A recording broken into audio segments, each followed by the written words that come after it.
मी सचिन जगन्नाथ वाघ, नवी शंभळी, mobile number 7588810673. आम्ही विजय ॲग्रोमेन गेल्या 4-5 वर्षापासून वापरत आहेत.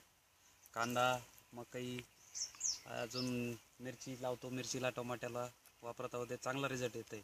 पहिले आम्ही रासायनिक वापरत होतो, त्याचा एवढा रिझल्ट फारसा वाटत नव्हता. कडक जमीन, थोडंसं असं जमीनला कडकपणा यायचा शेवाळ धरल्यासाठी. आता भुसभुशीतपणा.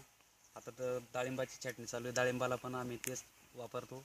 त्याच्यामुळे साहेबांनी आम्हाला चांगलं व्यवस्थित मार्गदर्शन केलं, त्याच्याबद्दल आम्ही साहेबांचे आभारी आहोत. आता तुम्हाला रासायनिक खतामध्ये आणि आपल्या खतात काय फरक वाटतो? त्याचा कडकपणा यायचा असं फारसा रिझल्ट नव्हता. करप्याला लवकर बळी पडायचं पीक. आता व्यवस्थित वाटतोय बा. साईज पण आणि चाळीमध्ये कांदा ठेवला तर व्यवस्थित राहतो बा. सडन वगैरे काही नाही. सडन आता कमी झाली, एकदम कमी. आणि ज्यावेळेस रासायनिक खत वापरतात त्यावेळेस जास्त सडत होता कांदा.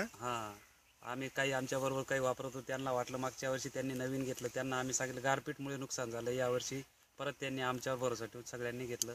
आमच्या शिवार 10-20 लोकांनी सगळ्यांनी घेतलं बा.